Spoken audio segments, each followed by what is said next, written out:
ఓం మహాగణాధిపతయే నమః. ఓం గురుభ్యో నమః. ఓం శ్రీమాత్రే నమః. పరమేశ్వర స్వరూపమైనటువంటి జ్యోతిష, వాస్తు మరియు ఇతర అనేకమైనటువంటి శాస్త్రములను మనకు అందించినటువంటి మహర్షులకి నమస్కారం. హయగ్రీవ హయగ్రీవ హయగ్రీవేతియో వధేత్తస్య నిస్సరతే వాణి జనుకన్యా ప్రవాహవత్. అరుణాం కరుణాతరంగితాక్షీం ధృతపాశాంకుశపుష్పబాణచాపాం అనిమాదిభిరావృతాం మయూకైః అహమిత్యేవ విభావయే భవానీం. శ్రీమాత్రే నమః. ప్రేక్షకులకి ఆ లలితాంబిక అమ్మవారి యొక్క అనుగ్రహం పరిపూర్ణంగా కలగాలని మనస్ఫూర్తిగా కోరుకుంటూ మనం ఈరోజు చెప్పుకోబోయేటువంటి టాపిక్ ఏమిటి అంటే 12 లగ్నాల వారికి ఆయురారోగ్యాలతో ఉండడానికి, ఇటువంటి అనారోగ్యాలు రాకుండా ఉండడానికి చేసుకోవాల్సిన పరిహారాలు ఏమిటి, అది హెల్త్ పరంగా ముఖ్యంగా ఫుడ్ విషయంలో కానివ్వండి, అదేవిధంగా నవగ్రహాలు ఏ గ్రహం దగ్గర దీపారాధన చేయడం అనేటువంటిది కానివ్వండి, మరియు అదేవిధంగా మీరు ఏ దేవత ఆరాధన ఏ మంత్రాన్ని నిత్యం చేసుకోవడం అనేటువంటిది అని చెప్తాను. అయితే ఇది నేను ఏదైతే చెప్తున్నానో ఇది కొన్ని వేల జాతకాల మీద రీసెర్చ్ చేసి, ఆరోగ్యమే మహాభాగ్యం అంటుంటారు కదా, అనారోగ్యం కంతో బాధపడడం అనేటువంటి చాలా ఇబ్బందికరమైన విషయం కాబట్టి రీసెర్చ్ చేసి నేను సొంతంగా ప్రయోగం చేసి మహర్షులు చెప్పినటువంటి కొన్ని శ్లోకాలని ఆధారంగా తీసుకొని, మనకు మహర్షులే ముఖ్యం మనకి, ఎందుకంటే వాళ్ళు చెప్పకపోతే మనకేం తెలియదు. కాబట్టి ఇవన్నీ చేసింది నేనైనప్పటికీ కూడా చేయిస్తుంది చెప్పిస్తుంది కూడా లలిత అమ్మవారిగానే భావిస్తూ మీకు ఒక్కొక్క లగ్నం గురించి చెప్తూ ఉంటాను. అదేవిధంగా మరొక విషయం ఏంటంటే, కొంతమందికి నక్షత్రము, లగ్నము, రాశి ఏమీ తెలియదు. అలాంటి వారు కూడా ఏం చేసుకోవాలి అనేటువంటిది వీడియో ఎండింగ్లో చెప్తాను. వీడియో ఎండింగ్ వరకు వినండి. వృశ్చిక లగ్నము, వృశ్చిక రాశి. వృశ్చికం వారికి కనుక చూసుకున్నట్లయితే ఇక్కడ మీకు హెల్త్నిచ్చేటువంటి గ్రహం ఎవరు అని చెప్పి చూసుకున్నట్లయితే బుధగ్రహం మోస్ట్ పవర్ఫుల్గా రూల్ చేస్తూ ఉంటుంది వృశ్చికం వారికి. అందుకే బుధుడు ఏమాత్రం పాడయ్యాడా స్కార్పియో లగ్నం వారికి, వీరికి ఏమవుతుందంటే నర్వ్ రిలేటెడ్ ఇష్యూస్ ఎక్కువగా వస్తుంటాయి. నరాలకు సంబంధించినవి, స్కిన్ రిలేటెడ్ సంబంధించినటువంటిది, లేనట్లయితే కొంతమంది మర్చిపోతుంటారు, మతిమరుపుకు సంబంధించినటువంటిది, లేనట్లయితే చూడండి లోపల ఒక్కోసారి హెర్నియా అంటూ ఉంటారు, ఇటువంటివి, లేదా స్మాల్ ఇంటెస్టైన్లో ప్రాబ్లమ్స్ రావడము, ఇట్లాంటివి ఎక్కువ అవుతుంది. లేదా కొంతమంది కాళ్ళ దగ్గర నరాలు తేలుతాయి, ఇలాంటివి ఎక్కువగా అవుతూ ఉంటాయి. మరి ఈ బుధుడు ఎప్పుడైనా సరే కంట్రోల్ అవ్వాలి మనకి జన్మజాతకంలో, పూర్వజన్మలో చేసుకున్న కర్మ వల్ల. అసలు ఎందుకు వస్తుంది ఇది పూర్వజన్మలో కర్మ అంటే, మీరు పూర్వజన్మలో బంధువర్గం వారికి ఏదో ఇబ్బంది పెట్టారు అని దీని అర్థం గుర్తుపెట్టుకోండి. అంటే ఈ జన్మలో బంధువర్గం వారితో సఖ్యతగా ఉండాలి, తెలుసో తెలియకో అజ్ఞానంలోనో మనకి ఎక్కువ లాభం వచ్చేసేయాలి, బంధువులు లాభోతో పోనీ అని చెప్పని ఒక్కోసారి తెలుసో తెలియకో పనిచేస్తారు. ఆ టైంలో వాళ్ళకి తెలియకపోవచ్చు, భూమి మీద పుట్టిన ప్రతి ప్రాణి కూడా. అయితే దీనికి మరి ఏమిటి అంటే, పెసలు దానంగా ఇవ్వడం చేస్తూ ఉండాలి, గోవులకి గోంగూర తినిపిస్తూ ఉండాలి. అప్పుడు ఈ రుణరోగ శత్రు భావం నుంచి బయటపడతాడు మనిషి. మరి ఏ దేవత ఆరాధన ఎక్కువగా చేయాలంటే దత్తాత్రేయుని ఎక్కువగా ఆరాధిస్తూ ఉండాలి.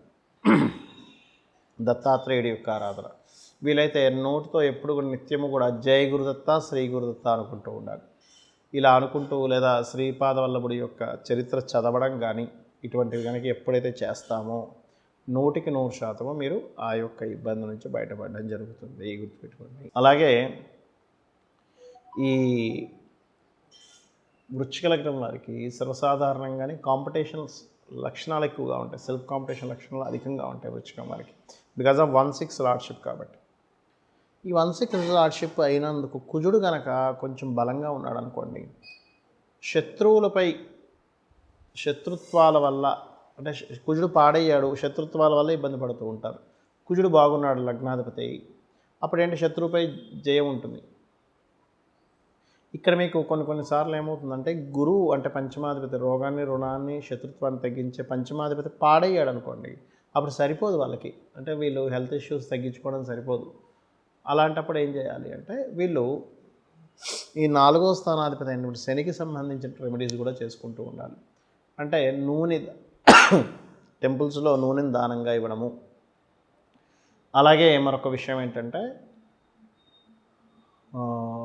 బెల్లము గోవుకు తినిపించడము. అంటే మరీ తీవ్రంగా ఉన్నాయండి అంటే దీని అర్థం ఏమిటంటే, మీకు 4వ అధిపతి కూడా అక్కడ పనిచేస్తున్నాడు, అంటే ఇమ్యూనిటీని తగ్గించేవాడు కూడా పనిచేస్తున్నాడు అని అర్థం. 4వ స్థానం అనేది ఇమ్యూనిటీని తగ్గించే స్థానం. 4వ స్థానంలో విద్య కూడా ఉంటుంది, తల్లి కూడా ఉంటారు. కాకపోతే ఇమ్యూనిటీ కూడా తగ్గించే కారకత్వం ఉంటుంది.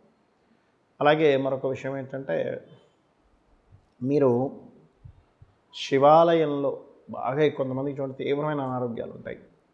నూనె తీసుకొని ఒక గిన్నె లాంటి దాంట్లో వేసుకొని నువ్వుల నూనె అందులో ముఖం చూసి దాన్ని ఒక బాటిల్లో వేసేసి శివాలయంలో దీపారాధన కానీ చేసేయండి. ఆటోమేటిక్గా ఏమవుతుందంటే మీకు తెలియకుండానే ఈ హెల్త్ ఇష్యూస్ అనేటువంటివి బయటపడతాయి. అంటే దాని నుంచి బయటపడతారు ముఖ్యంగా. ఇక్కడ ఏంటంటే ఎప్పుడు కూడా మనం ఇందాక నేను చెప్పినటువంటి దీంట్లో పంచమం ఈజ్ మోస్ట్ ఇంపార్టెంట్. పంచమం ఏంటి? ఇమ్యూనిటీ అని చెప్పానండి మీకు. రోగస్థానం రుణ రోగ శత్రు స్థానాలు 6వ స్థానం. అదేవిధంగా రోగాన్ని తగ్గించేటువంటి స్థానం ఎలా అయితే పంచమ స్థానం అవుతుందో ఇమ్యూనిటీ స్థానం, ఇమ్యూనిటీని తగ్గించే స్థానం 4వ స్థానం. అందుకే చూడండి ఇంట్లో ఒక దగ్గర అలా ఉండిపోకు. 4000 అనేది కూర్చోవడం అనమాట. అంటే ఏమిటి? ఒక దగ్గర అలా కూర్చుండిపోయి ఉన్నా కానీ మనకి హెల్త్ ఇష్యూస్ వస్తుంటాయి, నడవాలి అంటూ ఉంటారు. ఆ రకంగా మీరు ఒకటే గుర్తుపెట్టుకోండి, మీరు ఎంత వాకింగ్ చేస్తూ ఉంటే ఫిజికల్గా అంత ఆరోగ్యం. Point number 1. రెండవది ఏమిటి అంటే, నక్షత్రము రాశి ఏమీ లేదనుకునేటువంటి వారు ఖచ్చితంగా సూర్య నమస్కారాలు ఎక్కువగా చేయండి, సూర్యుడి యొక్క పోస్టర్స్ ఎక్కువగా చేయండి.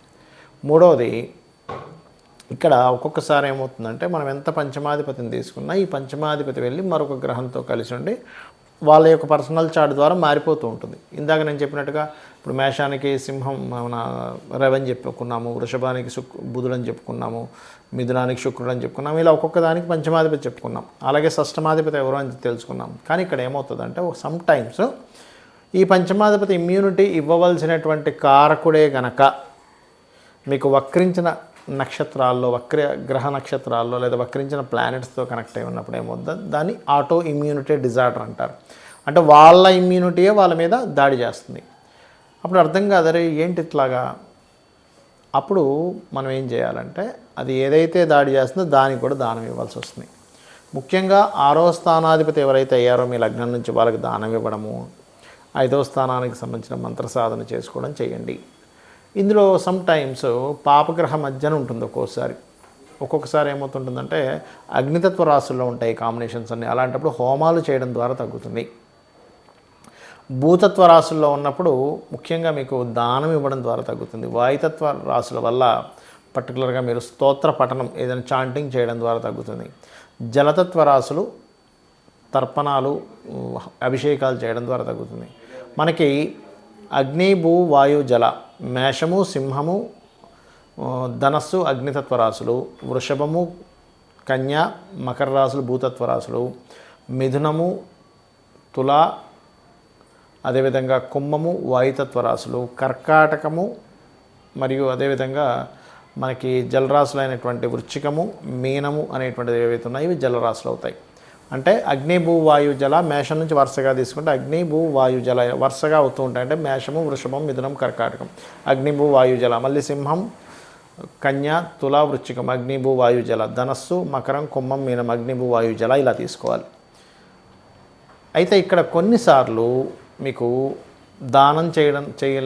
దాన సంబంధించినవి అవనప్పుడు దానము వీటన్నిటితో కూడా ఇంకా సరిపోదు. ఎందుకంటే పూర్వజన్మ కర్మ వల్ల మనకి ఇది వస్తూ ఉంటుంది అనారోగ్యం అనేటువంటిది. అంటే పూర్వజన్మ కృతం పాపం వ్యాధి రూపేణ పీడితం.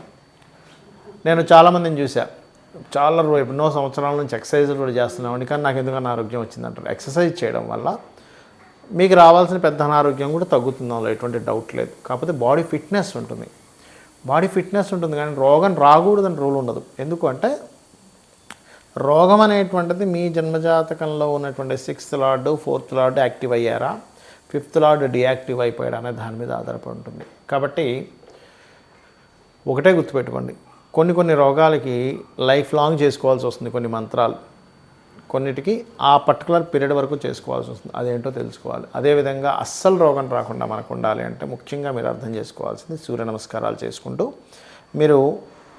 మనం తీసుకునే ఫుడ్ ద్వారా రోగం అనేటువంటిది వస్తుంది. గుర్తుపెట్టుకోండి, మనం ఎటువంటి ఫుడ్ తీసుకుంటున్నాము, అందులో మనకు కావాల్సినవి ఉన్నాయా లేవా, మనకు కావాల్సినవి మన బాడీని పాడు చేసే హాని చేసేవి తింటున్నామా. మరి అందరికీ అన్నీ తెలియదు కదా. అలాంటప్పుడు శాస్త్రంలో చెప్పింది ఏమిటంటే బాగా నవిలి మీరు తినేటప్పుడు క్రీం అచ్యుత అనంత గోవింద అనే నామాన్ని అనుకుంటూ తినండి. ఒక 30 సార్లు కనీసం నవలాలి, 32 సార్లు నవలాలని చెప్తుంది ఆయుర్వేదం అయితే. కాబట్టి ఇచ్చేయండి. అదేవిధంగా మరొక విషయం ఏంటంటే, ఈ కొంతమందికి దానాలు ఇవ్వలేని వాళ్ళు ఉంటారు. ఏమండి మేము దానం ఇవ్వలేను, నా దగ్గర డబ్బులు లేవు, కానీ అనారోగ్యంతో బాధపడుతున్నాను అనుకునేటువంటి వారు ఓం సర్వవ్యాధి ప్రశమని సర్వమృత్యు నివారిణి అగ్రగణ్య అచింత్య రూప కలికల్మషనాశిని అయి నమః చేసుకోవాలి. చేసుకుంటూ ఉంటే ముఖ్యంగా ధ్యానంలోకి వెళ్ళి శ్వాస మీద ధ్యాస, అంటే ఇక్కడ కాన్సన్ట్రేషన్ చేసినట్లయితే శ్వాస మీద ధ్యాస ఆటోమేటిక్గా కనెక్ట్ అవుతుంది. ధ్యానం అనేటువంటిది పంచమ స్థానానికి సంబంధించింది, మంత్రం అనేటువంటిది పంచమ స్థానానికి సంబంధించింది. అదేవిధంగా మీరు ఏదైనా చాంటింగ్ చేస్తున్నారు పంచమ స్థానానికి సంబంధించింది. కాబట్టి ఏంటి, ఈ ధ్యానము మంత్రం ఇవి చేయడం ద్వారా కూడా మీకు చాలా మటుకు పూర్వజన్మ కర్మలు దగ్ధమవుతాయి.